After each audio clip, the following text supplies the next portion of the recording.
Hi, Mare. Busy ka yata? Hindi naman. Tuloy ka muna. Kakatapos ko lang kasing magsampay ng mga damit ng anak ko. Hindi ko kasi isinasama kapag nagpapalaba kami. Alam mo naman, medyo sensitive pa ang balat niya eh. Ganyan din ako sa mga anak ko dati eh. Eto dinalhan kita ng ginatan. Nagluto kasi si inay. Ay, salamat ah. Paborito ko to. Kaya nga dinalhan kita. Kumusta ka na pala? Ilang beses kitang pinuntahan sa inyo. Hindi ka pa raw okay, sabi ng nanay mo. Pasensya ka na, Mare, kung hindi kita maharap noon ah. Magang-maga pa kasi ang mga mata ko noon. Ngayon ba, ayos ka na? Medyo, kahit naman kasi gusto kong magmukmok, hindi pwede. Kailangan kong kumilos para sa dalawa kong anak. Ewan ko ba kay paring Ver? Bakit niya nagawa yun sa'yo? Hindi man lang naawa sa mga anak eh. Hindi ko rin lubos na maisip. Bahala na ang karma sa kanila ng babae niya. May mga babae din kasing makakate. Kahit alam ng may asawa pumapatol pa din. Sadya yatang malas ako pagdating sa pag-ibig. Hanggang ngayon, iniisip ko pa rin kung saan ako nagkulang. Alam mo, wala kang pagkukulang bilang asawa. Si paring Ver ang nagkasala. Hindi siya nakontento sa'yo.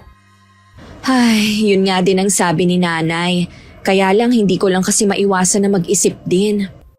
Naiintindihan naman kita, Mari eh. Kanyan din siguro ang mararamdaman ko kung sa akin nangyari yan. Sana lang kahit pinili niya ang babaeng yon, huwag niyang kalimutan ang obligasyon sa mga bata. Hindi niya pwedeng pabayaan ng mga anak niyo. Kung tutusin, pwede mo siyang sampahan ng kaso. Lalo't kasal kayo.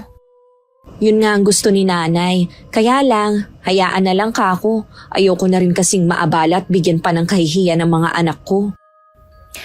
Basta Mare, kung ano man ang pinagdadaanan mo, alam ko na malalampasan mo rin yan. Kung kailangan mo ng makakausap, punta ka lang dito sa bahay. Handa akong makinig sa'yo. Salamat ha. Kayo lang talaga ni nanay ang kakampi ko at maaasahan. Hindi lahat ng taong malapit sa atin pwedeng pagkatiwalaan. Minsan sila pa ang magtatraidor at tutuklaw sa atin. Madalas nagbabalat kayo sila bilang mabuting kaibigan. Pero iba pala ang intensyon. Mapagpalang araw, Miss Gwen. At sa lahat ng mga nakikinig sa araw na ito sa inyong channel. Tawagin niyo na lang ako sa pangalang Yuri. Isa rin po ako sa masusugid din yung taga-subaybay. 29 years old po ako. Hiwalay sa asawa at may isang anak. Kasalukuyan po ako nakatira sa probinsya ng Bicol. Ang ibabahagi ko pong kwento ay mismong karanasan ko. Akala ko, nagbibiro ka lang nung sabihin mo sa chat na pauwi ka na. Hindi pa tuloy ako nakakapagluto. Hindi ko naman kasi sineryoso yung sinabi mo eh. Papasok na ako dito sa atin nung mag-chat ako. Ay, sandali lang ha. Magsasalang lang ako ng sinaing sa rice cooker. Bibili na lang ako ng ulam sa karinderya. Hindi pa naman ako nagugutom eh. Ipagtimpla mo na lang siguro ako ng kape. O sige, teka lang ha. Nasaan nga pala ang anak natin? Natutulog ba? Oo, kakatulog lang. Bakit nga pala umuwi ka na ngayon? Di ba dapat sa linggo pa ang uwi mo? Oo nga eh. Kahit ako nagulat kanina sa sinabi ng bisor namin. May problema ba sa trabaho nyo? Hindi ko alam kung paano uumpisahang sabihin. Umpisahan mo kung bakit ka pinauwi. Ikaw lang ba? Marami kami. Ang natira lang yung may mga posisyon sa kumpanya. Huwag mong sabihin na natanggal kayo sa trabaho. Ganun na nga.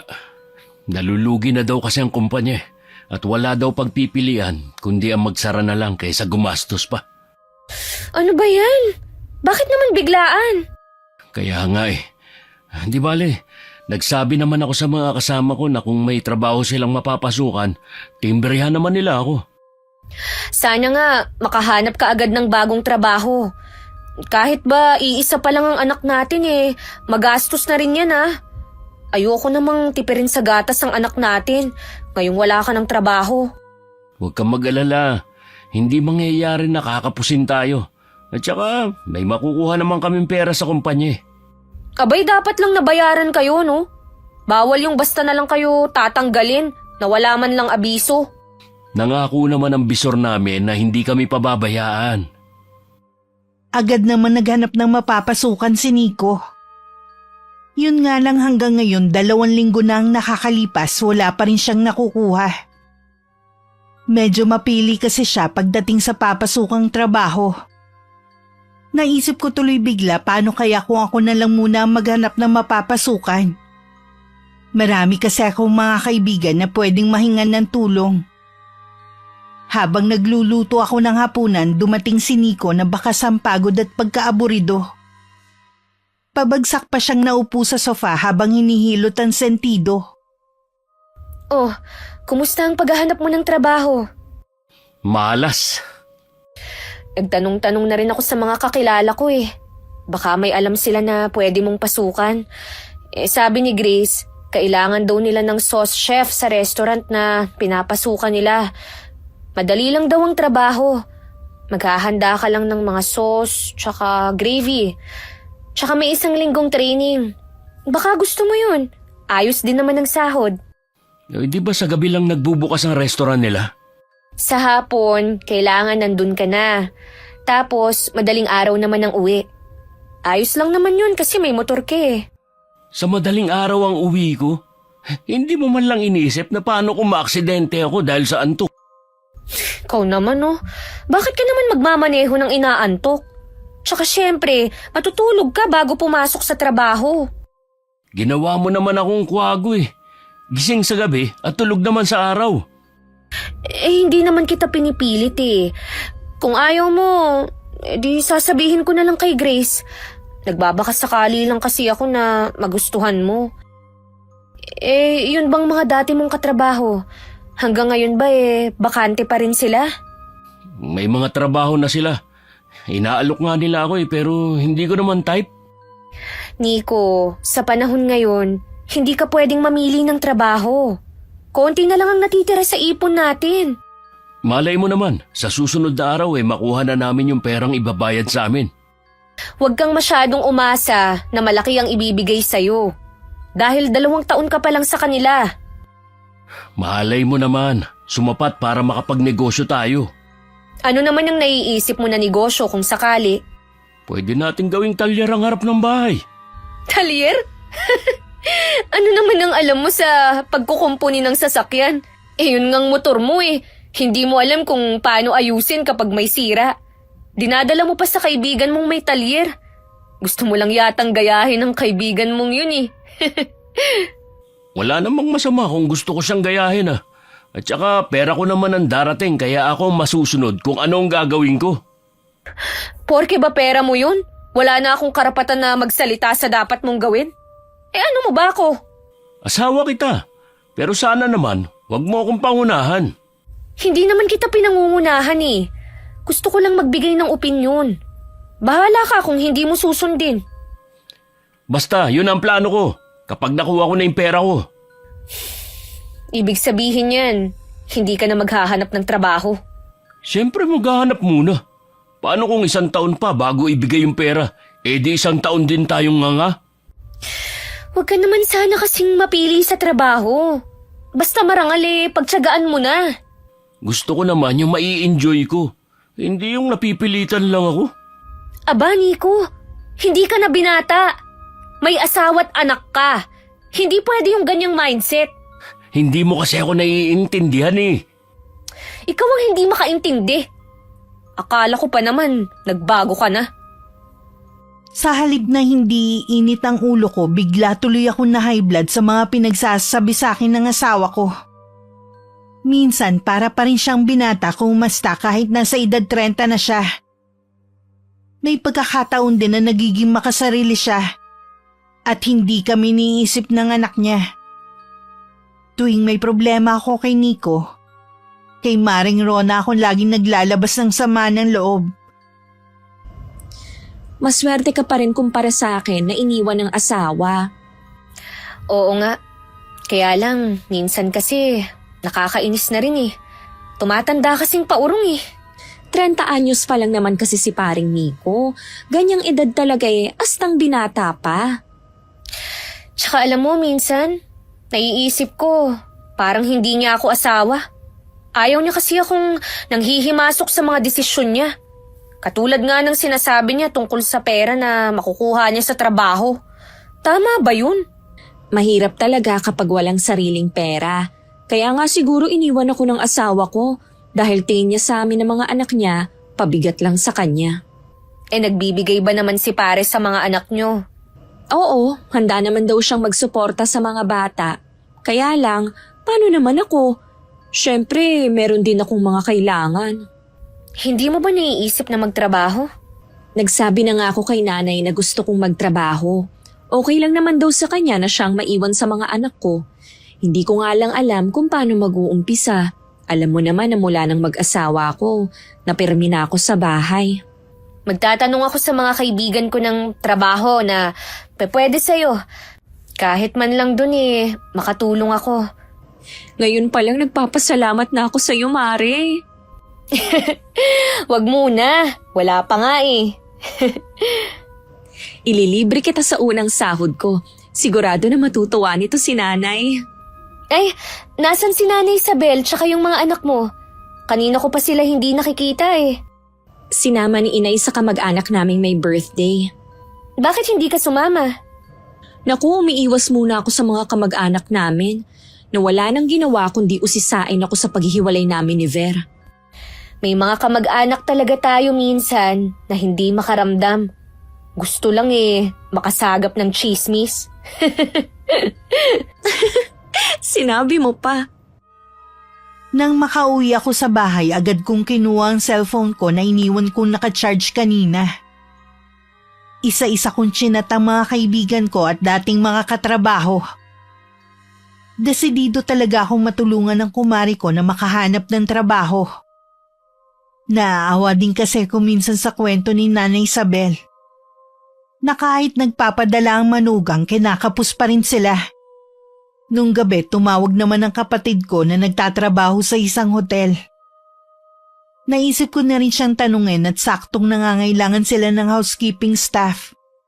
Nirekomenda ko agad ang kumari ko. Sabi ng kapatid ko, papuntahin ko na lang agad. Dala ang requirements nito. Nung matapos ang pag-uusap namin ni Kuya, chinat ko agad si Maring Rona. Pero walang sagot mula sa kanya.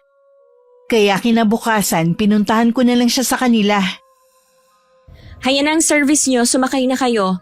Dadalhan na lang kayo ng lola nyo ng pagkain mamayang tanghalian. Ingat kayo.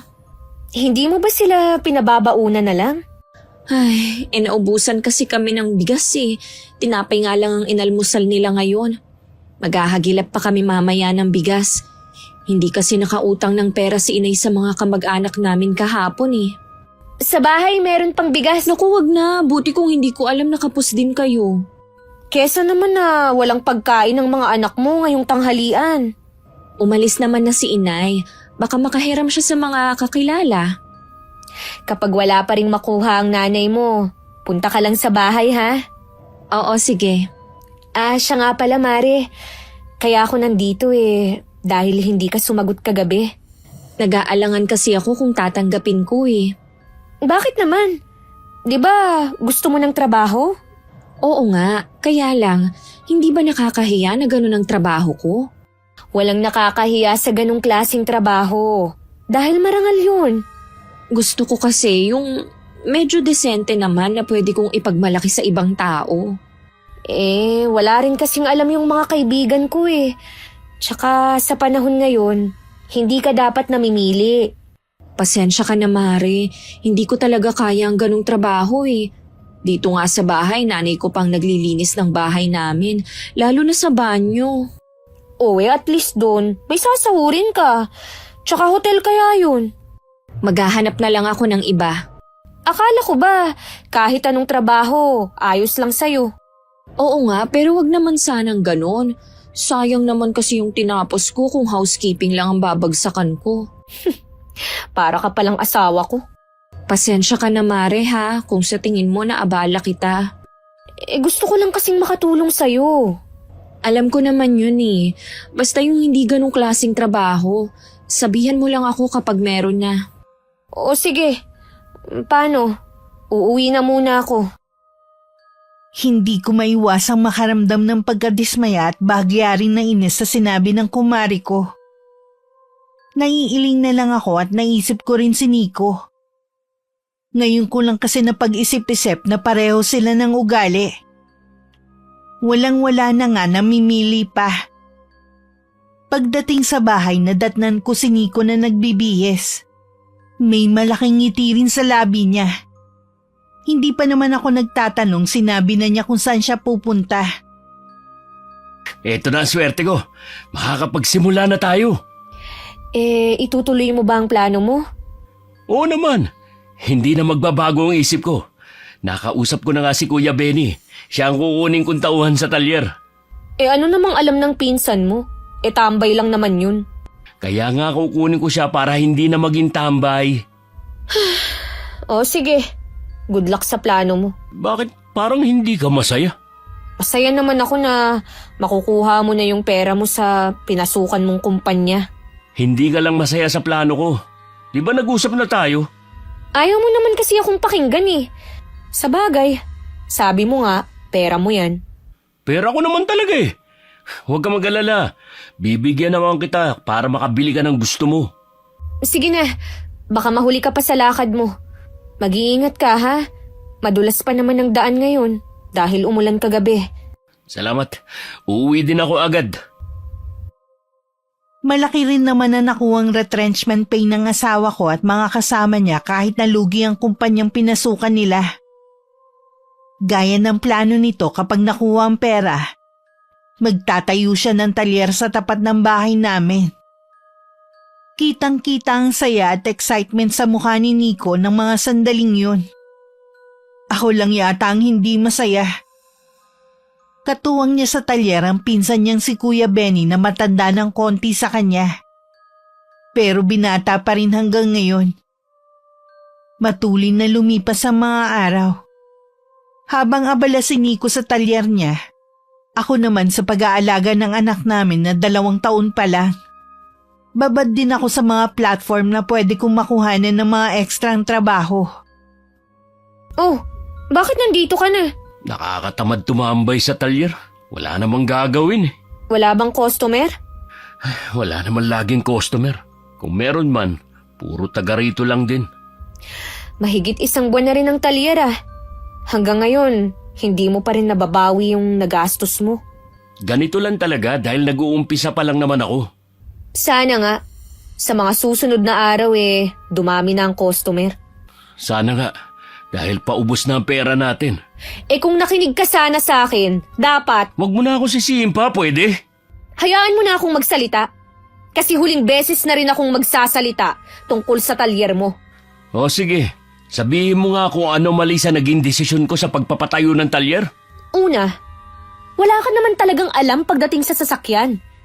Tapos itong pwesto mo, hindi naman talaga daanan ng mga sasakyan eh. Pwede siguro kung sa tabi ng highway. Tsaka, wala ka naman talagang alam sa negosyo eh. Ang kinuha mo pang katuwang, wala rin namang alam. So, ibig sabihin, malulugi ako, ganun ba? Ano pa nga ba? Yun na nga ang mangyayari. Ayaw mo lang tanggapin. Ay, dapat pala nakinig na lang ako sa'yo sa simula pa lang. Ikaw hindi mo man lang binibigyang halaga ang pagiging asawa ko. Susubukan kong magpatulong sa kaibigan ko kung ano magandang gawin.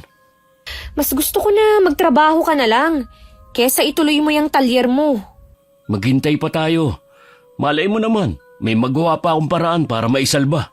Okay, ikaw ang bahala. Siya nga pala, dadalawin ko lang si Tia Constancia. Nag-chat kasi ang ate ko na masama raw ang pakiramdam. O sige, ihahatid ko na kayo. Nagdala lang ako ng ilang pirasong damit naming mag-ina. Bala ko kasing sa bahay ng tiyahin ko kami mag-overnight. Ginagawa ko naman yun dati at wala namang problema kay Nico. Ilang minuto lang naman ang biyahe papunta sa bahay ng tiyahin ko.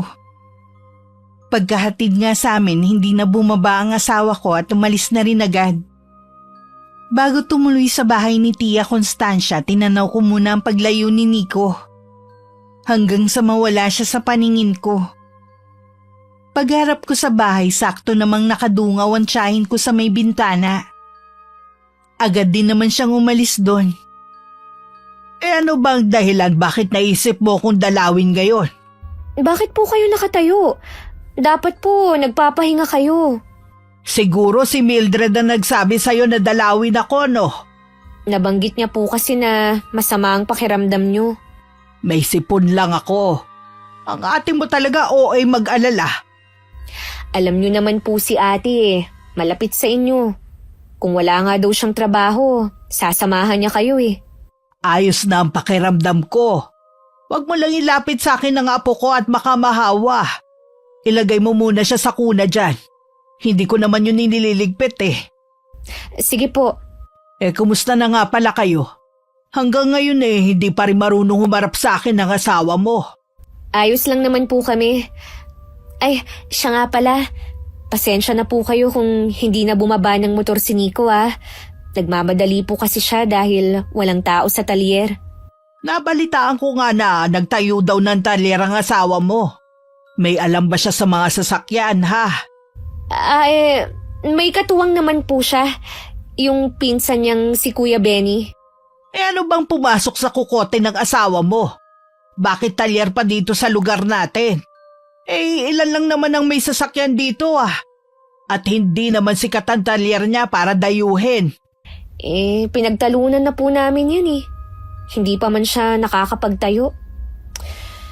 Nanghihinayang din kasi ako sa pera na nakuha nila dun sa kumpanya Yun nga lang po, ayaw niyang makinig sa akin. Nag-asawa pa siya kung hindi naman niya pinapahalagahan ng sinasabi mo. Hinayaan ko na lang po. Pera naman niya yun Wag na nga natin pag-usapan ng asawa mo talyer niya. Wala ka bang balak magtrabaho? Gusto ko po sana. Kaya lang maliit pa si Shelo. At saka, ayoko pong ipagkatiwala siya sa ibang tao. Tama rin yan. Kung ako nga lang malakas-lakas pa pwede akong mag-alaga. Ayoko naman po na makaabala sa inyo. Pero, naghahanap naman po ako ng pwedeng pagkakitaan kahit nasa bahay lang ako. Diyan ako bilib sa'yo, iha. Kahit nasa bahay ka lang, dumidiskarte ka pa rin. Kailangan po Lalo na't mabilis lang po ang panahon. Baka mamalayan na lang natin. Nag-aaral na si Shelo. Sana maabutan ko pa ang panahon na yon. Oo naman po. May dinaramdam po ba kayo na hindi nyo sinasabi sa amin? Baka akala mo bumabata pa rin ako. 70 na ako. Ang bilis talaga ng taon. Parang kailan lang po malakas kayo. At hindi pa puti ang mga buhok. Nagpapasalamat na rin ako na inabot ko ang ganitong edad. Oo nga. Hindi lahat pinapalad katulad ng mga magulang namin. 3 lang kami magkakapatid. Si Ate Mildred ang panganay. Si Kuya Rene ang sumunod at ako ang bunso. Maaga kami noon naulila nang halos magkasunod mamatay ang aming mga magulang. Mula nga nun si Tia Constancia na nagpalaki sa amin. Nakilala sa pagiging masungit at istrikta. Pero may mabuting puso sa amin. Dahil mabait naman ang anak ko at naiiwan mag-isa sa kuna, ako na lang muna ang gumawa sa bahay ng tiyahin ko. Mag-isa na lang kasi siya sa bahay mula nang magkaroon kami ng kanya-kanyang pamilya. Matandang dalaga siya kaya walang sariling pamilya. Samantala, nagpaalam muna si Kuya Benny na uuwi muna sa kanila total wala namang customer. Naiwan naman nakaupo lang ang asawa ko sa labas ng bahay. Malalim din ang iniisip niya kaya hindi niya namalayan ang pagdating ng kumari naming si Rona. Ang lalim ng iniisip mo Ikaw pala, Maring Rona. Kanina ka pa ba dyan? Kadarating ko lang. Malayo pa nga lang ako. Nakita ko ng malalim ang iniisip mo. Nahuli mo pa tuloy akong tulala. May problema ba? Wala naman. Si Yuri ba ang sadya mo? Naku, wala siya rito eh. Hinatid ko kanina sa bahay ng tiya Constancia niya. Pinapayagan mo pa pala siya na pumunta sa tiyahin niyang yon at kasama pa ang anak niyo.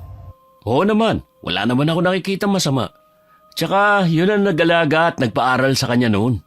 Kung ganun, hindi ka naniniwala sa mga sinasabi ng mga tao na mangkukulam ang tiyahin niya?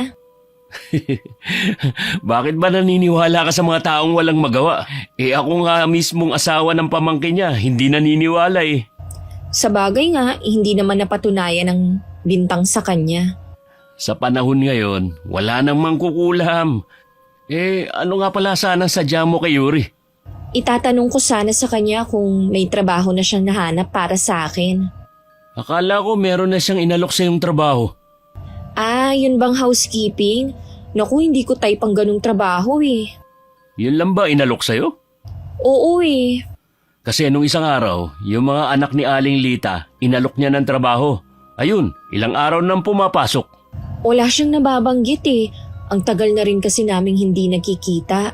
Hindi kaya nagtampo ang kumare ko sa akin? Bakit naman siya magtatampo? Tumanggi kasi ako sa trabahong inaalok niya. Isinabihan niya ako na namimili pa. Grabe talaga ang asawa ko magsalita. Pagpasensya mo na lang siya. Naiintindihan ko naman. Naghahanap na rin naman ako ng trabaho. Yun nga lang kapag walang baker, ang hirap makapasok. Sinabi mo pa. Kaya bilib ako minsan sa asawa ko eh. Kasi lahat na lumalapit sa kanya, alam niya na maipapasok niya. Nagkakaroon agad ng trabaho. Marami kasi siyang kakilala eh. Baka naman pwede mong kausapin si Maring Yuri. Alam mo naman sigurong kalagayan naming mag-iina. Kahit nagbibigay si Ver, hindi naman sapat. Tumatanggap na nga ng labada ang nanay ko para makaraos kami araw-araw.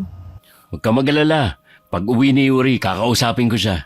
Salamat ha. Sige, uuwi na ako. Magluluto pa kasi ako.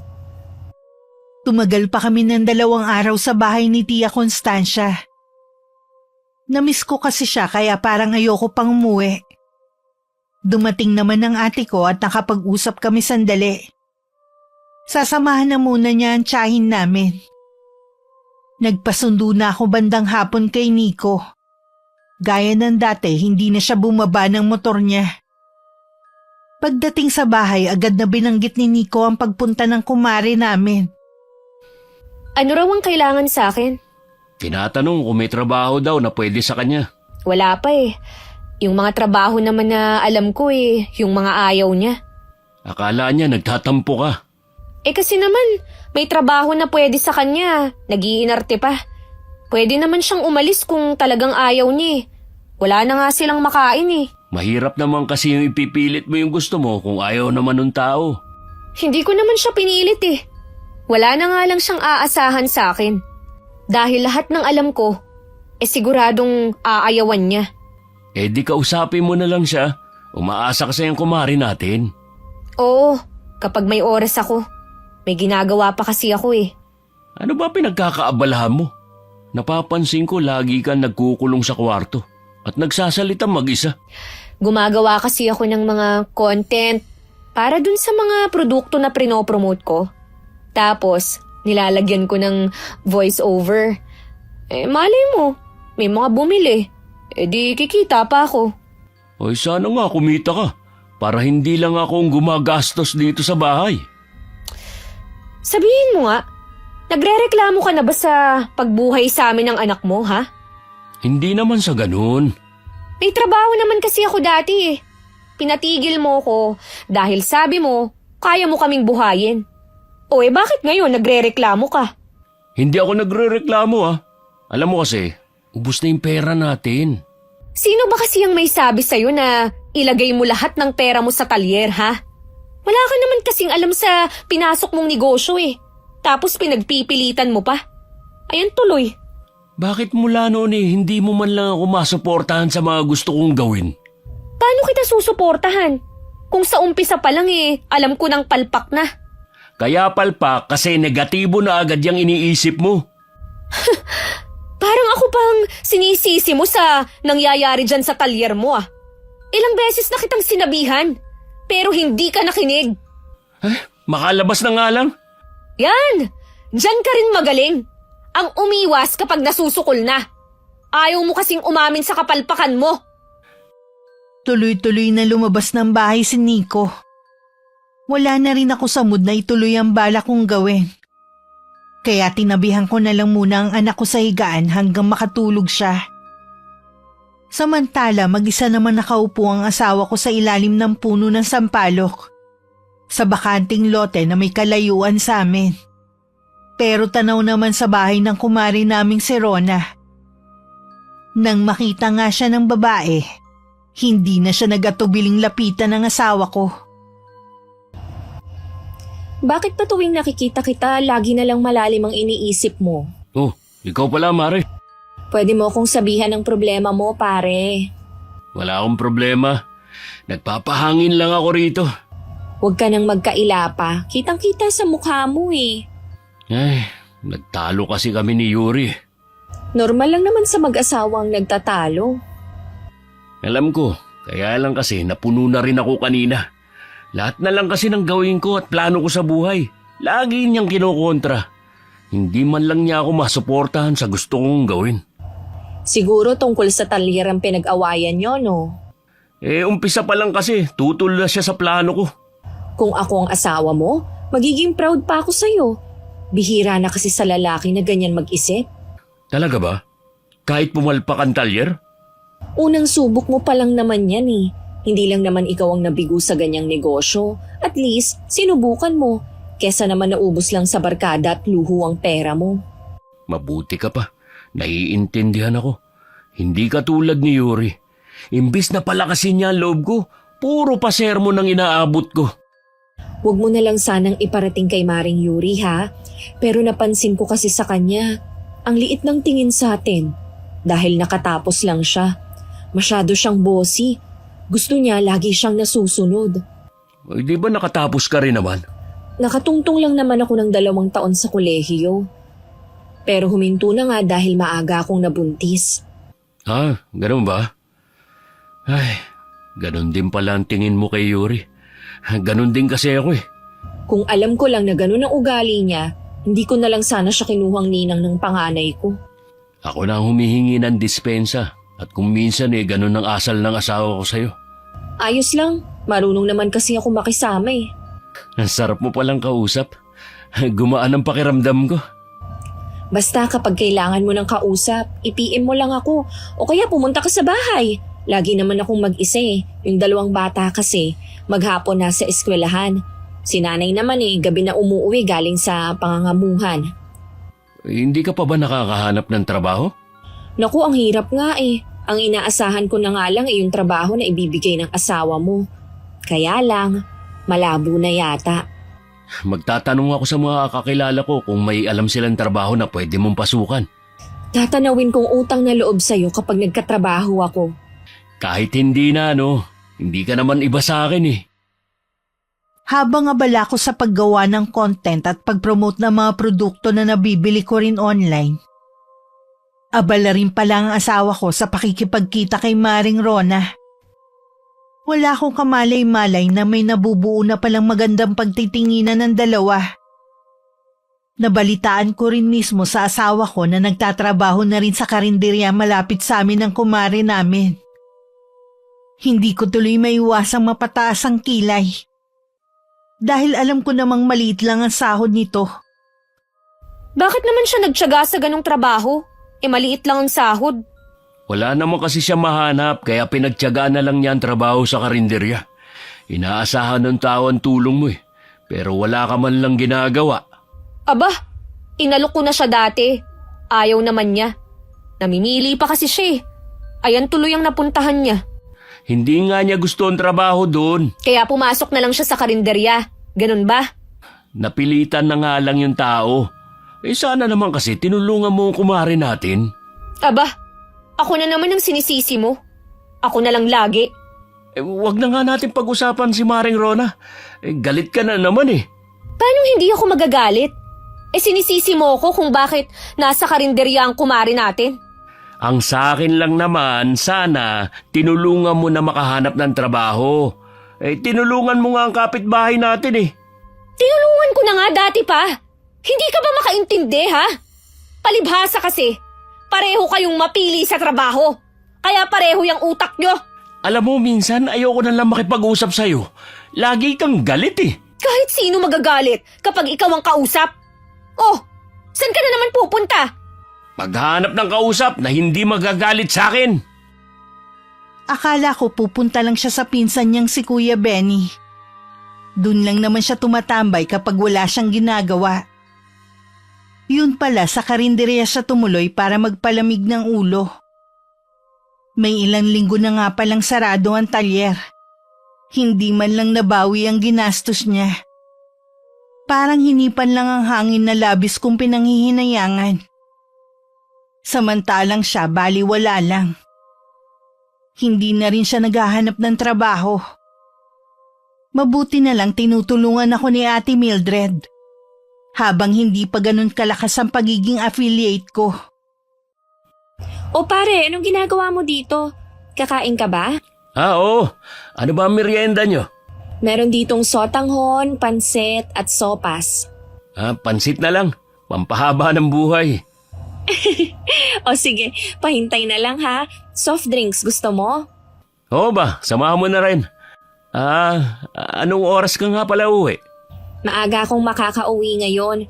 Konti na lang kasi ang tinda namin eh. Oh, eto na ang pansit mo. Sigurado na magugustuhan mo. Ako nagluto eh. Sigurado yan. Bakit nga pala nandito ka ngayon? Gusto kasi kita makita eh. Lagi naman tayong nagkikita eh. Hindi kasi sapat yung ilang oras lang. Mabuti pa kumain ka na lang dyan. Baka kasi marinig tayo ni Aling Luisa. Matalas pa naman ang pakiramdam ng matandang yun. Basta mamaya ha, sa dati pa rin. Oo, teka lang ha, may parating na mga customer. Dahil abala sa pag-uusap ang dalawa, hindi na nila napansin na si Tia Constancia ang isa sa mga customer na dumating. Nakilala lang siya ni Maring Rona nang tanggalin niya ang alampay na nakatakip sa kanyang ulo at muka. Aling Constancia, kayo pala, bibili po ba kayo? Sa tingin mo, bakit ako nandito? Ano po ang bibilhin nyo? Isang balot ng pansit para humaba pa ang buhay ko. Sige po, pahintay na lang po. O Nico, nandito ka pala. Bakit ka pa dito nagmemeryenda, hindi sa bahay niyo? Kwan po kasi napadaan lang ako dito para kumain. May take out naman po ako para sa mag-ina ko eh. Pabuti naman. Hindi kasi magandang tingnan na nagpapakabusog ka dito. Samantalang ang mag-ina mo nasa bahay lang. Ito na po ang pansit nyo. Salamat, Iha. O paano, Nico? Mauna na ako sa'yo. Opo, mag-iingat po kayo. Ay, grabe ang kaba ko. Narinig kaya niya tayo? Hindi naman siguro. Ngayon lang siya bumili dito. Sinadya niya kaya dahil nakita ka? Baka dati pa siyang suki nung wala ka pa rito. Uminom ka nga muna ng tubig. Namumutla ka eh. Maiwan na muna kita. Dumadami na mga customer. Napansin kong tuwing hapon laging umaalis si Nico at gabi na umuwi. Kapag tinatanong ko naman siya, lagi niya sinasabi na pinupuntahan lang niya ang trabahong inaalok sa kanya. Halos 2 buwan na rin siyang walang trabaho. Salamat sa bigay ng 2 kong kapatid, nakakaraos naman kami.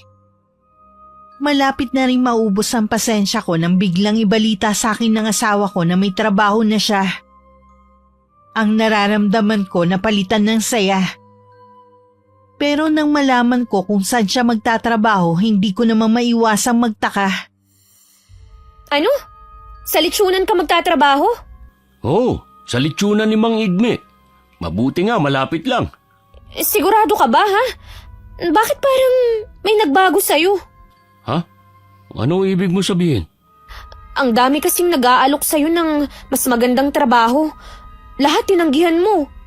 Tapos, biglang sa litsunan ka magtatrabaho ngayon. Kaysa naman na umasa na lang tayo sa mga kapatid mo. Mabuti na yun kaysa walang trabaho. Naninibago lang kasi ako sa'yo. Dati, papili ka sa trabaho eh. Tapos, magtsatsaga ka dun. Basta tanggapin mo na lang na ito na ang bago kong trabaho. Magsisimula na pala ako sa Lunes. Naguguluhan man, hindi ko na lang masyadong inisip ang kakaiba sa ikinikilos ng asawa ko. Maliban sa pag-aalaga ng anak namin, mas nag-focus ako sa paggawa ng mga content. Malakas kasi ang pakiramdam kong dito ako suswertehin. Kailangan lang talagang lakasan ko pa ang loob ko at alisin na ang natitirang hiya. Araw yun ng linggo. Inayos ko lang ang mga damit ni Nico na isusuot niya sa pagpasok kinabukasan. Paglabas ko, narinig ko na merong nag-uusap. Lumabas ako ng bahay at naabutan kong seryosong nag-uusap ang asawa ko at ang kumare naming si Rona. Maring Rona, nandito ka pala. Bakit kayo dito sa labas nag-uusap? Kararating ko lang, tinanong nga kita kay pare eh. Nasa kwarto ka nga daw. Galing ka ba sa trabaho mo? Wala akong pasok ngayon dahil linggo. Ay, oo nga pala. Sarado nga pala ang karinderya ni Aling Luisa. Bakit ngayon ka lang napadalaw? Busy kasi Mare, ngayong araw nga lang ang pahinga ko tapos naglalaba pa ako ng mga damit namin. Ay, wala nga palang pahinga. Kahit papano, may trabaho ka na. Oo nga, kahit maliit ang sahod. Maiwan ko muna kayo ha. Magkwentuhan muna kayo. Alam ko, sabik na kayong mag-usap eh. Ako muna magbabantay kay Cielo. Sige pare. Hindi ka ba nahihirapan sa trabaho mo? Medyo hirap din kasi ang aga kong pumupunta sa karinderya. Tapos 150 lang ang araw ko. Ang baba naman pala. Kahit sabihin mo pang libre ang kain. Tiyagain ko na lang talaga kaysa walang mapagkunan. Ikaw naman kasi Mari, tinanggihan mo pa yung inaalok ko sa yung trabaho. Kaya nga pala nandito ako para itanong kung hiring pa sila. Ay naku, pasensya ka na ah. Hindi na eh. Tsaka wala din akong alam na pwede mong pasukan na trabaho. Sayang pala yung dati. Ang totoo niyan kasi, huminto na sa pagpapadala si Ver sa amin. Ha? Bakit naman? Aba, pwede mo siyang kasuhan. Pwede nga, kaya lang hindi ko naman kasi alam kung saan siya nakatire. At saka wala na siya sa dati niyang pinapasukang trabaho. Hindi ko na rin siya makontak. Para bang naglaho siya na parang bula? Wala ka nga talagang pagpipilian yan kundi ang itaguyod mag-isa ang mga anak mo. Mabuti na nga lang, nandyan si Nanay Isabel para tulungan ka. Kaya nga, kaya lang mga apo na lang niyang iniintindi niya. Galit kasi siya sa akin eh. Bakit naman? Hindi ko nga alam eh. Ganun yata kapag tumatanda na. Pinagpapasensyahan ko na lang siya. Sa pagkakakilala ko sa nanay ng kumari ko, masasabi kong mabait at malambing ang matanda. Kaya hindi ko maiwasang magtaka sa sinasabi ni Maring Rona. Bihira din magalit ang nanay niya. Kaya nararamdaman kong merong malalim na dahilan ng galit nito. Nang sumunod na araw habang papunta ako sa bahay ni Tia Constancia, nakasalubong ko ang nanay ni Maring Rona. Gulat na gulat ang matanda at gusto pang umiwas sa pagtataka ko. Hindi rin siya makatingin sa akin ng diretsyo. Nanay Isabel! Kumusta na po kayo? Tagal ko na po kayong hindi nakikita. Nabalitaan ko po na nangangamuhan daw kayo. Oo iha. Pasensya ka na ha, kailangan ko nang umalis. Meron lang kasing inuto sa akin ng amo kong lalaki. Sandali lang po. Yuri, alam ko mabuti kang bata katulad ng mga magulang mo. Mas mabait ka pa nga kaysa kay Rona eh. Sana lang magawa mong... maiwan na kita. Kailangan ko nang umalis. Ano kaya ang ibig sabihin ni Nanay Isabel? Nakakapanibago naman siya. Tsaka bakit parang naiiyak siya? Mukhang seryoso nga ang problema nila ng anak niya. Naiiling na lang ako na humakbang na rin palayo. Pagdating sa bahay ni Tia Constancia, nagmano lang kami mag-ina. Saka ko'y nilapag sa kuna ang anak ko na puno ng mga laruan. Laman pa rin ang isip ko si Nanay Isabel. Oh, anong iniisip mo? Habang papunta po kami rito Nakasalubong ko po si Nanay Isabel. May sinabi ba siya sa'yo? Hindi ko nga po maintindihan eh. Mukha po siyang may mabigat na problemang dinadala. Nabanggit po kasi ni Maring Rona na nagagalit sa kanya ang nanay niya. Baka yun po ang dahilan. Pumupunta pa rin ba ang kumari mo sa bahay ninyo? Oo naman po. Ang kapal din ng mukha, no? Ano po ang ibig niyong sabihin? Palibhasa kasi hindi ka na lumalabas ng bahay ninyo. Kaya wala kang alam sa kumakalat na chismis tungkol sa asawa at kumari mo. Ano pong meron sa kanilang dalawa? Meron silang relasyon. Kulang na nga lang tumira si Nico sa karinderya para lang makita at makasama ang malanding kumari mo. Ano? Hindi po nila magagawa sa akin yan. Nagawa na nga nila. May palagay ako na matagal na silang magkarelasyon. Baka po chismis lang yun. Alam niyo naman ng mga tao dito sa atin.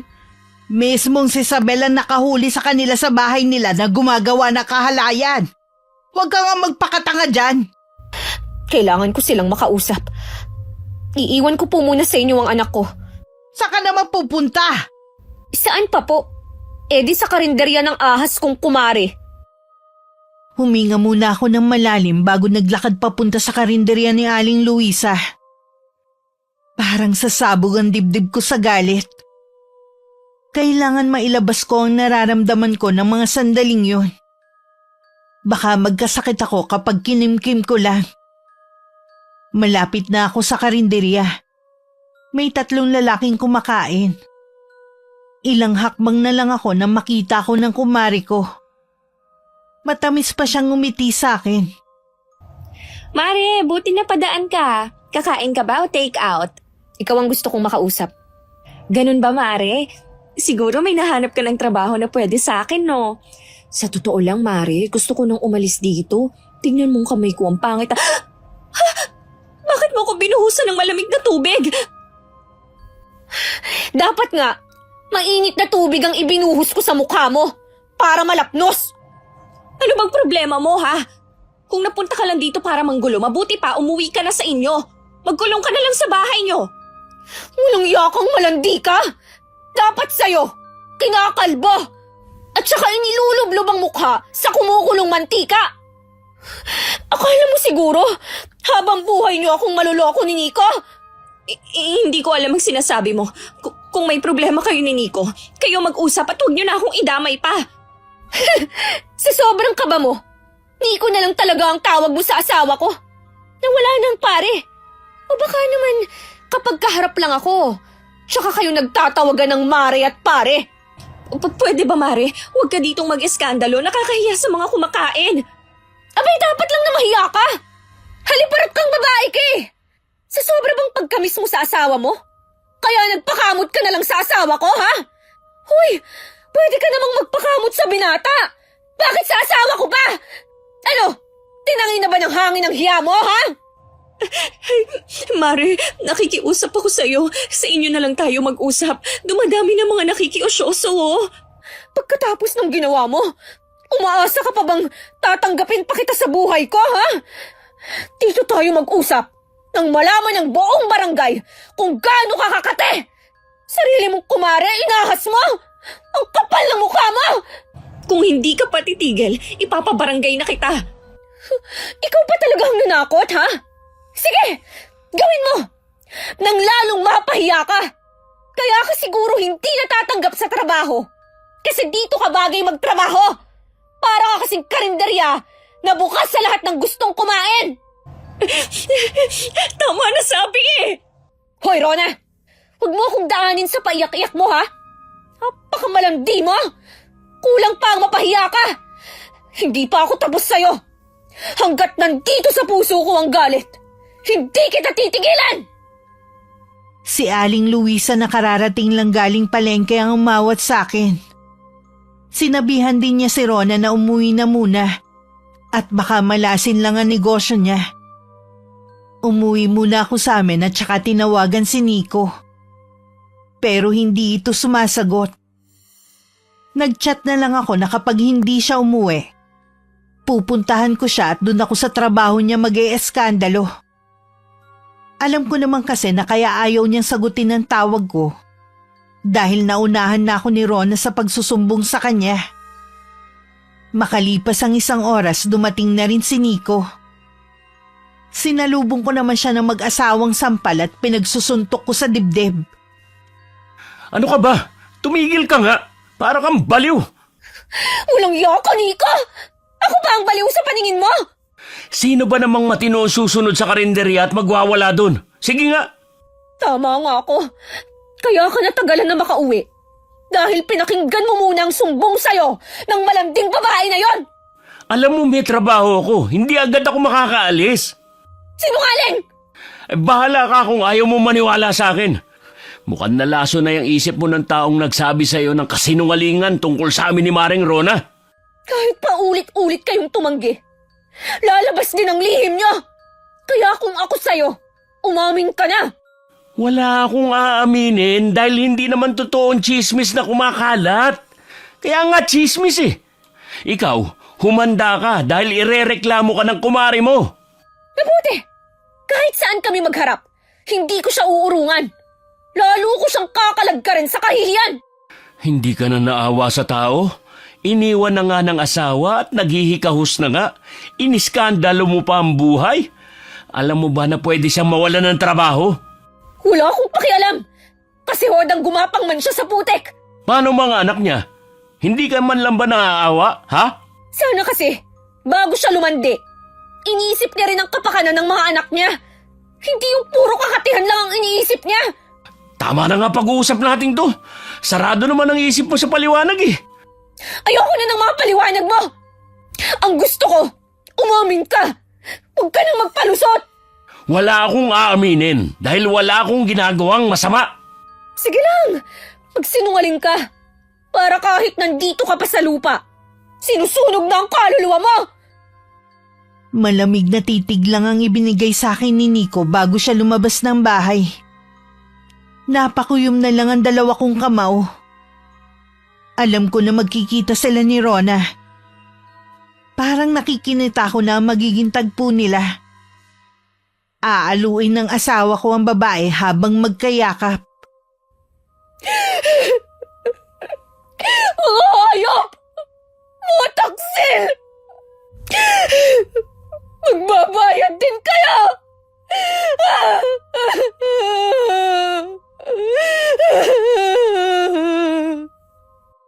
Nadatnan na ng asawa ko ang kumari namin sa tagpuan nila. Halata kay Maring Rona na kanina pa umiiyak dahil magana ang mga mata niya. Hinayaan muna ni Nico na umiyak ang babae at mailabas lahat ng nasa dibdib. Nang kalmado na ito, tsaka siya nagsalita. Ayos ka na ba? Ano bang klaseng tanong yan? Wala na akong maihaharap na mukha sa mga tao. Paano kaya nalaman ni Yuri ang tungkol sa atin? Malamang kay nanay. Hindi naman kasi kakalat yun kung hindi tayo nakita ni nanay dun sa bahay namin eh. Hindi man lang naawa sa'yo nanay mo. Hindi talaga. Tapos ako pa rin ang sinisisi niya kaya tama lang ang nangyari sa akin. Nasaksihan pa pala niyang ginawa ni Yuri sa karinderya. Basta kahit anong mangyari, hindi tayo aamin, ha?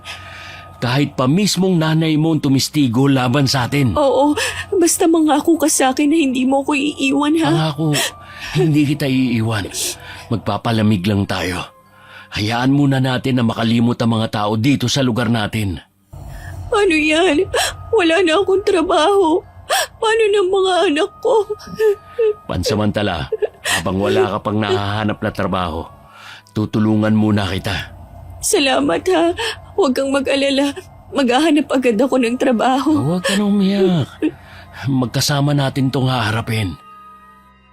Mula nang mabuko ko ang asawa ko at ang kumari namin na may relasyon, naging malamig na ang pagsasama namin ni Nico. Walang araw na hindi kami nag-aaway. Gustuhin ko man na magkaayos kami kahit man lang para sa bata. Nahihirapan pa rin ako na patawarin siya. Nararamdaman ko kasing hanggang ngayon hindi pa rin niya pinuputol ang relasyon nila sa kabila ng patuloy niyang pagtanggi. Binibigyan din niya ako ng dahilan para pagdudahan siya. Katulad na lamang ng sahod niya. Oh, bakit ito lang? May mga binayaran din kasi kung utang eh. Tapos kumuha na rin ako ng panggas ng motor. Mahigit sa kalahati ng sahod mo ang nawawala. Huwag mo nga akong gawing tanga. Alam ko na ibinigay mo lang sa babaeng malandi na yon. Bakit ko naman ibibigay sa kanya? Ikaw ang asawa ko. Ang tibay mo rin eh, no? Ang tibay talaga ng sikmura nyo. Kasi hanggang ngayon, niloloko nyo pa rin ako. Uy, saan ka pupunta? Bitiwan mo ako! Huwag mo akong pigilan! Saan ka ba kasi pupunta? Kung gusto mong malaman, sumunod ka sa akin para makita mo ang gagawin ko!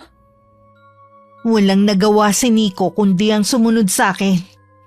Hanggang makarating kami sa bahay ng kumari namin. Kasalukuyan siya nagwawalis nun.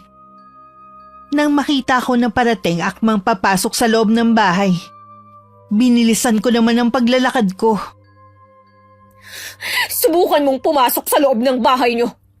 Sisilaban ko yan para maranasan mo ang impyerno! Ayoko ng gulo, Yuri. Alam mo, Rona, mabuting ikaw na rin mismo ang pumutol sa pagiging magkumari natin. Hindi ko na rin kasi masikmura na tawagin kang mare. Tapos, iisang lalaki lang ang pinagsasaluhan natin. Pasmado ba talagang bunganga ng asawa mo, ha? Mabuti pa ilayo mo na siya dito. Baka kung ano pang magawa ko sa kanya. Ikaw pa ang matapang ngayon, ha? Talagang pinatutunayan mo lang. Nakabit ka! Sumusobra ka na kasi eh. Kahit saan na lang tayo magkita kung ano-ano mga sinasabi mo sa akin. Bakit ba ayaw mong maniwala na wala nga kaming relasyon ni Nico? Hindi ka lang malandi. Sinungaling ka pa! Ito ang tatandaan mo. Ako pa rin ang legal na asawa. At ikaw, mananatiling kabit! Kung hindi mo iniisip ang kahihiyan mo, isipin mo ang dalawa mong anak na pareho pa namang babae. Nasabi mo na siguro mga gusto mong sabihin. Pwede ba umalis na kayo? Meron pa akong sadya sa'yo, gaga! Ano pa bang kailangan mo? Ibigay mo sa akin ang sahod ng asawa ko. Wala akong karapatan doon. Ano bang sinasabi mo dyan? Malay ko sa sahod ng asawa mo. Inuubos mo talaga ang pasensya ko, ha? Umuwi na tayo. Kahit maghapon ka mag-eskandalo dito, wala kang mapapala. Meron naman kahit papano. Ang mapahiyang babaeng to! Nang malaman ng dalawa kong kapatid ng kataksilan ni Nico, iisa ang pinayo nila sa akin. Ang hiwalayan na ang asawa ko. Sa kabila ng galit ko, umaasa pa rin ako na maaayos pa ang relasyon namin mag-asawa. Hindi ko nga lang alam kung may babalik pa ang tiwala ko. Dahil sa kalungkutan at kabiguan na nararamdaman ko, naisip kong gawing content ang pinagdadaanan ko. Hindi ko alam na magva-viral yun at meron pang nagre-request na mag-live ako para mabigyan nila ako ng payo. Ginawa ko nga yun. Iisa lang ang sinabi ng lahat. Hiwalayan ko na ang asawa ko. Dahil minsan sa pagsasama daw hindi sapat ang pagmamahal lang. Siguro nga tama sila. Mas lalo ko lang kasing sinasaktan ng sarili ko. Ako lang ang laging umiiyak. Samantalang sila, nagpapakasaya kapag magkasama. Nang mga oras na yun, may problema ring kinakaharap sina Nico at Rona. May palagay sila na hindi na nila maitatago ang relasyon nila. Dahil sa kalagayan ng kumare namin. Nagdadalang taon na kasi siya at si Nico ang ama. Paruot pa rito si Nico habang nakahawak sa kanyang batok at marahan yung hinahagod. Kanina pa rin umiiyak si Rona dahil hindi malaman ang gagawin. Nagsalita ka naman, Nico. Kanina ka pa palakad-lakad dyan eh. Nag-iisip nga ako ng solusyon sa problema natin eh. Kung iniisip mo na ipalaglag ang sanggol sa sinapupunan ko, hindi ako papayag. Bunga na nga siya ng kasalanan. Gagawa pa ba tayo ng panibagong kasalanan? Para mapagtakpan ang ginagawa natin. Ibig mo sabihin, desidido kang ituloy yan? Bakit hindi? Ang tagal nating tinatanggi ang relasyon natin. Tapos dahil lang sa pagbubuntis mo, mabubuko na tayo? Mas maigi pa nga siguro na sabihin na natin kay Yuri. Tapos hayaan natin siyang magdesisyon kung ipapaubaya ka niya o dalawa kami sa buhay mo. Basta ako hindi kita pakakawalan. Bahala na. Basta huwag kang gagawa ng hakbang na hindi ko nalalaman. Oo na. Akala mo naman makakalapit ako sa malatigri mong asawa. Hindi naman siya ganun dati. Ikaw mismo saksi kung gaano kabait ang asawa ko noon. Lalo na sa mga nangangailangan. Aminado naman ako na tayo ang dahilan ng pagbabago niya eh. Ang mabuti pa, umuwi ka na para makapagpahinga ka. Iwasan mo na rin ang ma-stress. Isa yun sa pinagbabawal ng doktor. Walang nakakalam na habang nalulunod ako sa lungkot, lumalaki naman ang kita ko bilang affiliate. Kahit nga madalang ako mag-upload ng mga video, marami pa rin ang bumibili sa mga item na pinopromote ko. Isang hapon hindi ko inaasahan na magiging bisita ko si Rona. Nang mga sandaling yun parang wala na akong ganang awayin siya. Anong kailangan mo? Hindi na ako magpapaligoy-ligoy pa. Buntis ako at si Nico ang ama. Kung hindi ka pa nabuntis, hindi ka pa aamin. Aminin mo man o hindi, alam ko na hindi okay ang relasyon niyo ni Nico. Kaya nga bumaling siya sa akin eh.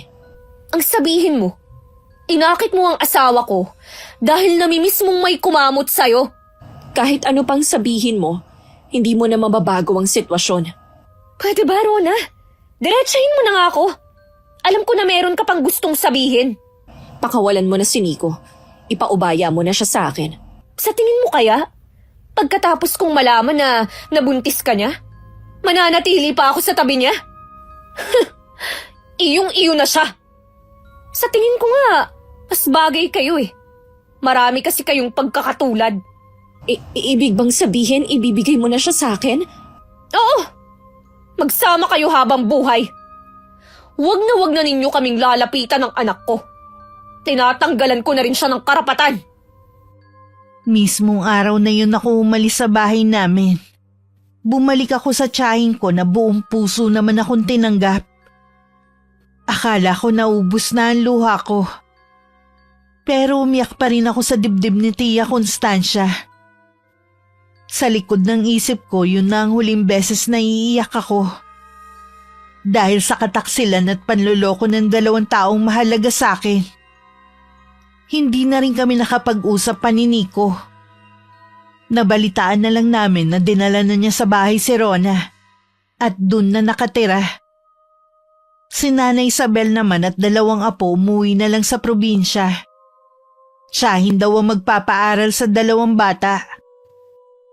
Ang mga bata talaga ang laging kawawa sa mga maling ginagawa ng mga magulang.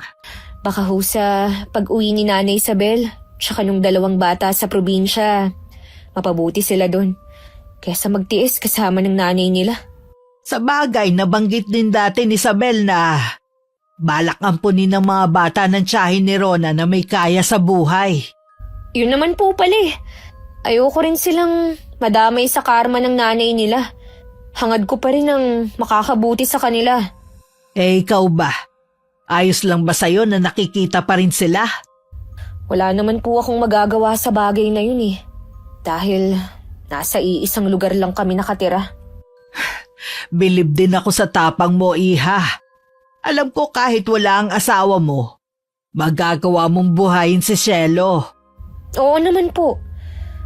Ngayon, mararanasan ni Rona kung anong buhay ang naranasan ko kay Nico. Nagawa pa talaga niyang magpabuntis. Eh wala nga rin talagang kahihiyan ng mga yon. Sa ngayon po, focus muna ako sa trabaho. Ayoko nang makialam sa buhay nila. Mabait pa rin ang Diyos. Sa kabila ng mga pagsubok na pinagdadaanan mo ngayon, may malaking biyaya naman siyang ibinigay sa'yo. Kaya nga po, ayokong sayangin sa pagmumukmok ang oras ko eh. Katulad po ngayon, tambak ang free samples na kailangan kong i-promote. Halos mapuno mo na nga ng gamit ang buong bahay eh. Bala ko pong ibigay kay na kuya at ate yung iba sa mga yan kapag nagawan ko na po ng video. Sino ang mag-aakala na diyan ka pala sa swertihin sa ginagawa mo? Gusto ko pa pong pagbutihin para sa anak ko, tsaka para sa inyo. Gusto ko pong bumawi sa inyo. Alam ko po na sumama ang loob niyo sa akin nung magpakasal ako agad kay Nico. Kahit naman ayoko sa kanya, ang magpapasaya pa rin sa iyo ang importante sa akin. Sa loob ng 1 taon, ibinuhos ko ang lahat ng oras ko sa anak ko at pinili kong trabaho. Tahimik lang akong gumawa ng mga hakbang para mapabuti ang buhay namin. Kahit may nababalitaan ako sa dalawa, hindi na rin naman ako apektado. Ang pagkita lang ng pera ang mahalaga sa akin. Hanggang sa umabot na ng 3 taon. Kasalukuyan ako nagpapagawa ng bahay sa mismong lupang pag-aari ni Tia Constancia.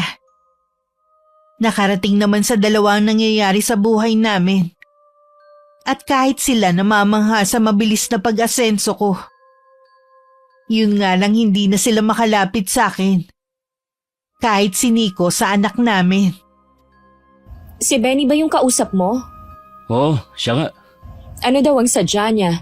Hindi mo muna pinatuloy dito sa bahay. Nagmamadali. May trabaho pa yun kina Yuri. Anong trabaho niya? Di helper sa bahay na pinapatayo ni Yuri. Nakita ko nga ang ipinapagawang bahay ng ex mo. Ang laki naman masyado, parang 3 lang naman silang titira. Tsaka balita ko, sa mamahaling eskwelahan nag-aaral ang anak niyo. Sa kanya naman yun eh. Siya naman ang gumagastos. Sana naman ipakilala ka sa anak mo. Balang araw makakatulong sa'yo si Shelo. Mula nung maghiwalay kami, hindi ko na nakita ang anak ko. Hindi ko nga alam kung alam niyang ako ang ama niya eh. Sinong mag-aakala na sa palaging pagkukulong sa loob ng bahay ng asawa mo aasenso siya? Malakas nga ang kutob ko na kaya malakas ang loob niyang makipaghiwalay sa akin noon dahil kumikita na siya. Mautak din talaga. Ayaw niyang may makahati sa kita niya. Nagsisisi ka na ba na ako ang pinili mo? Wala na naman ako magagawa, nandito na eh. May isa na tayong anak at buntis ka pa ngayon. Yun na nga hanggang ngayon hindi ka pa rin nagbabago. Kontento ka na lang sa buhay na meron tayo. Anong gagawin ko? Mailap ang swerte sa atin eh. Baka ito na ang karma natin. Lalo tayong inilulubog. Ikaw naman kasi, imbis na tulungan ako sa paghahanap buhay, nagbuntis ka ulit. Hindi ko naman ginusto to Tayo ang gumawa nito. Ang akin lang naman, sana nagkontrol ka. Ang lapit lang ng health center eh. Nahihiya kasi akong pumunta dun. Hindi kasi nila ako inaasikaso. Tingin ko galit sila sa akin dahil sa ginawa natin kay Yuri. Tiniis mo na lang sana, kesa buntis ka na naman. Ang liit pa ng anak natin Napapabayaan mo na nga tapos dadagdagan mo. Tulungan mo na lang kasi ako sa pag-aalaga. Alam mong may trabaho ako. Pag-aalagain mo pa ako ng bata. Yan na nga lang ang trabaho mo Hindi mo nga magawa maglinis ng bahay. Nung si Yuri pa nandito, kahit maliit pa ang anak namin, hindi yun burara sa bahay. Wala ka na bang gagawin kundi ikumpara ko sa ex mo, ha? Totoo naman kasi. Kaya huwag kang magalit. Diyan ka na nga. Lalong umiinit ang ulo ko Ganyan ka naman kahit nung kayo pa ni Yuri. Lagi na lang umiiwas. Puwiset, bakit ba kasi ako napasok sa ganitong relasyon? Lingid sa akin, lagi palang nakasubaybay mula sa malayo sa amin ng anak ko si Nico. Kahit nasa iisang lugar kasi kami nakatira, napakadalang ko naman siyang makita noon. Hindi ko alam kung sadya bang hindi nagkukrusan landas namin. O siya ang umiiwas sa akin. Si Rona lang ang lagi kong nakikita. Tuwing nagkakasalubong kami sa daan, nakataas noo pa siya na para bang nagmamalaki. Kapag sinulyapan ko naman ang anak niya, walang maayos na damit at napakadungis. Naalala ko tuloy ang mga anak niya sa una. Kung hindi siguro kay Nanay Isabel, ganun din ang mga batang yun. Si Tia Constancia lang ang laging nakakapansin kay Nico na laging nagmamasid. Katulad na lang ng araw na yun. Abala ko sa pagmamando sa mga tao habang gumagawa. Nasa malapit lang si Nico. Nang hindi na makatiis ang tiyahin ko, nilapitan na niya ito. Anong ginagawa mo rito? Tinitignan ko lang po ang pinagagawang bahay ni Yuri. Pwede ba tigilan mo na yung ginagawa mong pagmamasid sa mag-ina? Huwag mo na silang guluhin pa. Hindi naman po ako manggugulo eh. Gusto ko rin po makita ang mag-ina ko. Bakit hindi mo yung ginawa noon?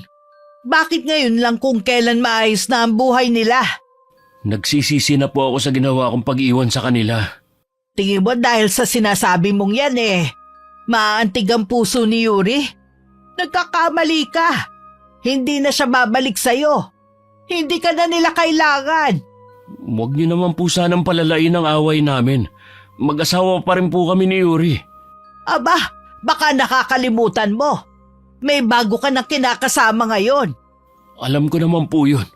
Alam mo naman pala Mabuti pa, umalis ka na at wag nang babalik dito. Siguradong oras na malaman ni Rona ang ginagawa mo. Manggugulo ang babaeng yun. Nasabi naman ni Tia Constancia ang tungkol sa ginagawa ng asawa ko. Pinagkibit-balikat ko na lamang yun. Sumagi na rin sa isip ko na tuluyan na makipaghiwalay sa kanya sa legal na paraan. Para wala na talaga kaming koneksyon sa isa't isa. Sumang-ayon naman ang mga kapatid ko at tiyahin. Samantala nakarating naman kay Rona ang ginagawa ni Nico. Galit na kinumpronta niya ang dati kong asawa.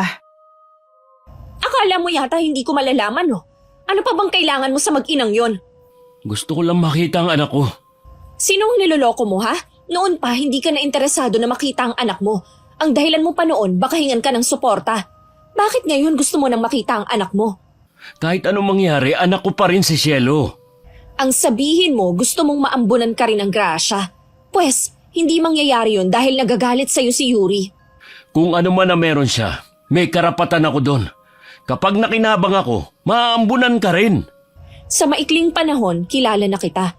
Wala kang disposisyon sa buhay at walang sariling palo. Ako ang sumalo sa kamalasan ni Yuri. Naging bulag ako sa mga kapintasan mo noon. Hindi ako papayag na iiwan mo ako sa ere at aalis ka sa kahirapan natin. Magsasama tayo habang buhay. Hindi mo ba naiintindihan na sinabi ko? Maaambunan ka rin. Hindi ako naniniwala sa'yo. Subukan mo lang talagang iwan ako. Magsisisi ka na nakilala mo ako. Huwag mo nga akong tinatakot ha. Hindi kita asawa.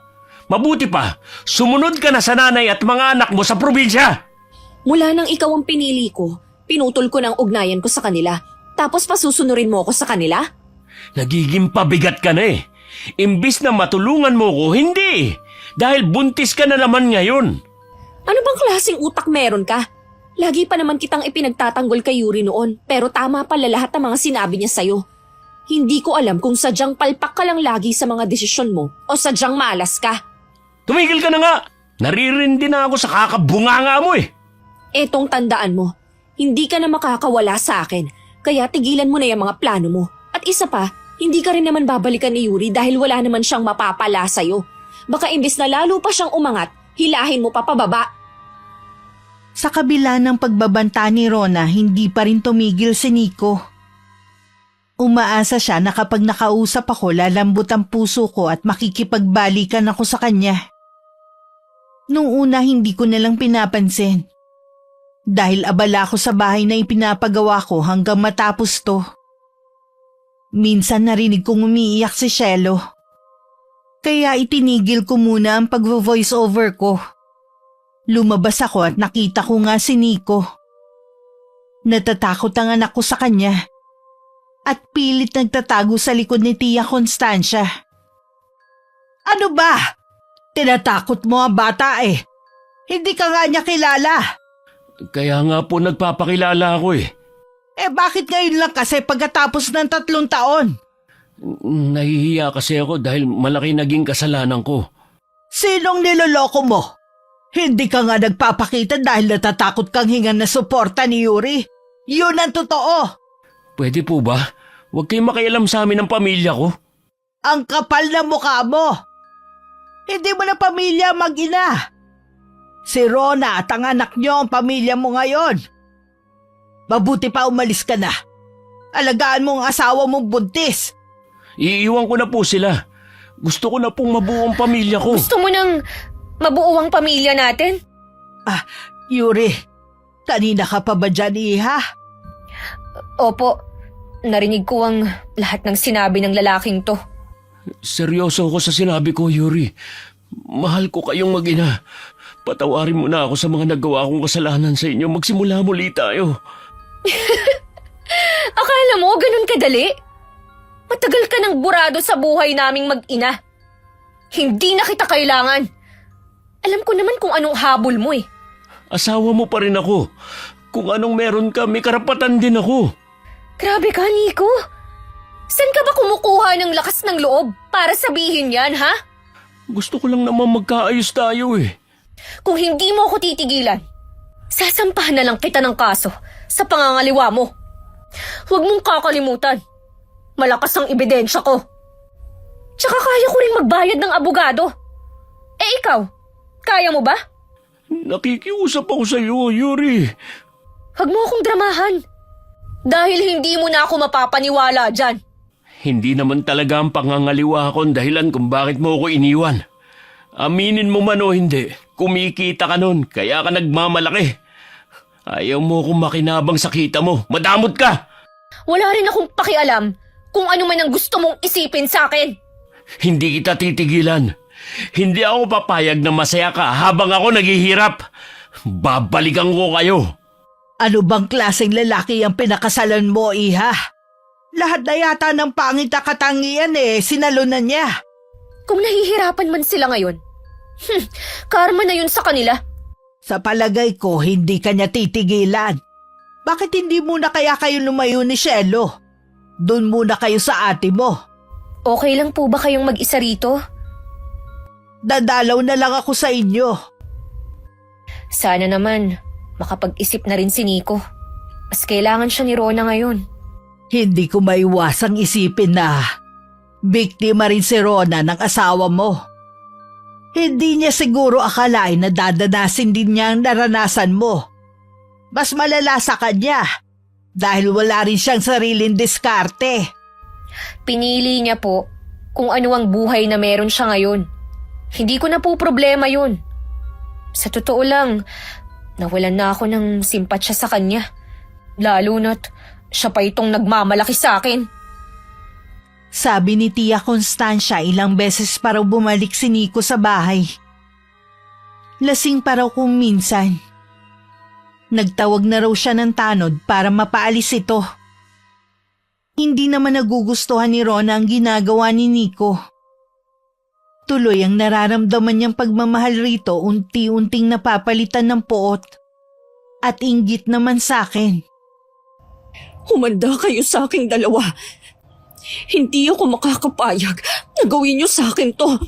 Lalo ka na, Nico. Dumayo pa sa isang baryo si Rona para puntahan ang kakilala ng nanay niya na mangkukulam. Humingi siya rito ng tulong kapalit ng sanggol na nasa sinapupunan niya. Buhay din kasi ang gusto nitong maging kapalit. Gusto niya magdusa kami ni Nico. Dahil pakiramdam niya kami ang may kasalanan sa nangyayari sa kanya.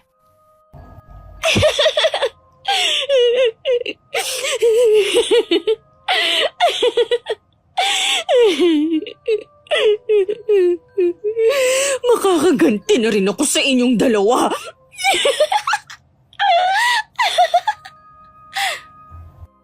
Nagsawa na lang si Rona sa pagsasabi kay Nico na tigilan na ako. Pero ayaw pa rin sumuko ng lalaki. Kahit pinag-uusapan na silang dalawa, patuloy pa rin siya sa pagpunta sa bahay. Paalis na naman sana ng araw na yun si Nico nang bigla na lang siyang nanghina at sumuka. Inalalayan naman siya ng kinakasama para maupo. Ayos na ba ang pakiramdam mo?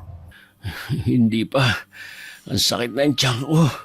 Parang merong bagay sa loob ng katawan ko. Wala ka na kasing tigil sa pag-iinom mo eh. Wala pa naman tayong pera pampa-check up. Kung magkasama lang sana kami ni Yuri, kahit sa ang ospital dadalhin ako nun. Talaga bang siyang pinipili mo? Alam mong siya ang asawa ko. Sige, pinapalaya na kita. Uuwi na kami ng anak mo kina nanay. Talaga bang pinapalaya mo na ako? Oo, mahirap naman kasi kung magsasama pa tayo Nawala na ang pagmamahal mo sa akin. Huwag ka mag-alala. Kapag kami na uli ni Yuri, padadalang kita sa inyo. Aasahan ko yan. Alam mo naman na manganganak na ako. Ang kailangan ko na lang makausap siya. Yun nga lang, paano mo pala siya makakausap kung wala siya dyan? Ang balita ko, matagal pa bago siya bumalik o hindi na muna yata titira sa bahay na pinagagawa niya. Tuso talaga ang babaeng yun. Pero hindi ako papayag na hindi ako makinabang sa pera niya. Mabuti pa nga ang mga kapatid niya tinutulungan niya at tiyahin. Kapag nagkabalikan kami, mararanasan ko na rin na maginhawang buhay. Habang hindi pa kayo nagkakaayos ni Yuri, siguro mananatili muna ako sa tabi mo. Salamat. Hindi mo ako pababayaan. Mabuti pa magpahinga ka na muna. Tsaka mo na lang puntahan si Yuri sa kanila. Pero mula nun hindi na umayos ang lagay ni Nico. Lagi na lang siyang nakahiga at nakatingin sa labas ng bintana. Nangangalumata na rin. Dahil hindi siya makatulog sa gabi. Humpak ang mga pisngi at tuyot ang mga labing namumutla. Wala pa kaya si Yuri sa kanila? Wala pa nga, ayon sa napagtanungan ko, mukhang gagawin na lang nila na bakasyonan ng bahay nila dito. Hindi kaya sinasabi mo lang yan para hindi na ako pumunta sa kanila? Bakit ko naman yun gagawin ha? Nagkasundo na tayo, di ba? Kung wala kang tiwala sa akin, ipapatawag ko si Benny para siyang magsabi sa'yo. At magpasama ka rin sa bahay ni Yuri para malaman mo kung nasan siya. Hinang-hina na ako. Pakiramdam ko mamamatay na ako. Sinasabi mo lang yan dahil ayaw nang makipagbalikan sa'yo ni Yuri. Totoo. Tuwing gabi, pakiramdam ko may humihigop sa lakas ko.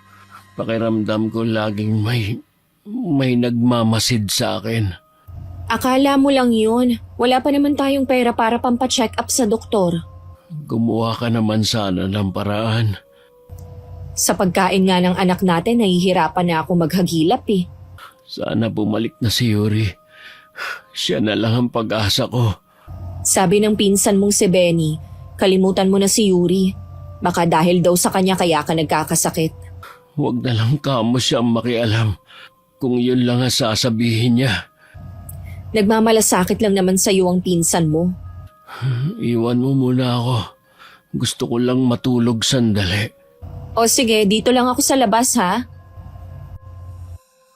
Nang makalabas si Rona tsaka nagmulat ng mga mata si Nico, dahan-dahan din siyang tumayo at lumabas ng kwarto.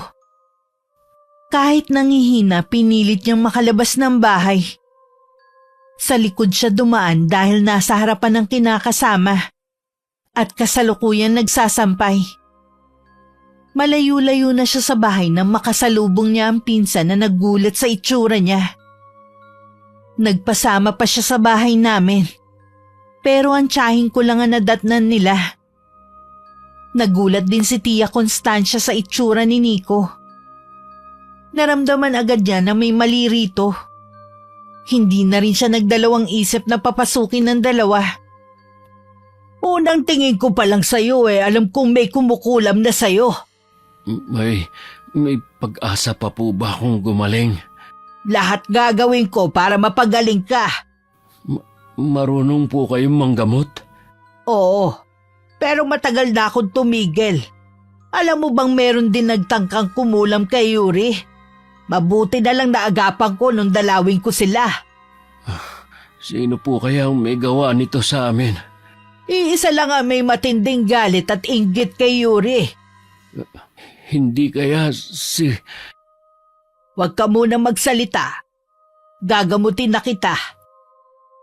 Naisalba ni Tia Constancia ang buhay ni Nico. Para lang siyang nagdahilan at sa isang iglap bumalik ang kanyang lakas. Wala na rin siyang inaksayang oras. Bumalik siya sa bahay nila at nadatnan niyang naging impake ang kinakasama. Saan ka pupunta, ha? Tatakas ka, no? Hindi, Nico. Sinungaling! Tatakas ka dahil alam mong nabuko ka na sa ginawa mo. Hindi ko alam ang sinasabi mo. Hindi ka ba nagtataka kung bakit ako gumaling? Ha? Dahil natalo ang taong kumukulam sa akin. Nico, hayaan mo na lang kaming umalis na mag-ina. Papayagan ko kayong umalis. Pero wag na kayong babalik dito. Ayoko na kayong makita kahit ang anak ko sa'yo at yung pinagbubuntis mo.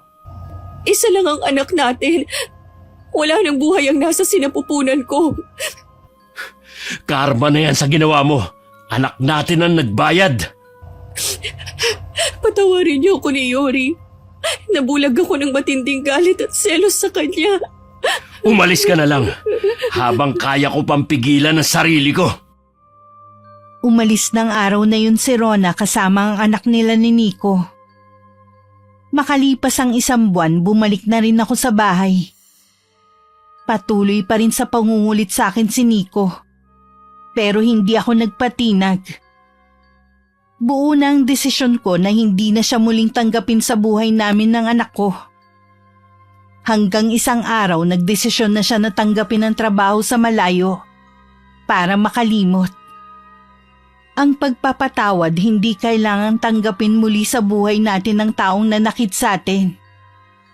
Sa mga dumanas ng katulad ng aking karanasan, minsan mas maiging piliin pa rin natin ang magpatawad sa mga taong nanakit sa atin. Hindi para sa kanila, kundi para sa ikatatahimik ng puso't isipan natin. Maraming salamat Miss Gwen sa pagkakataon na mapakinggan ang istorya ko. Nahango sa akin tunay na karanasan. Wakas,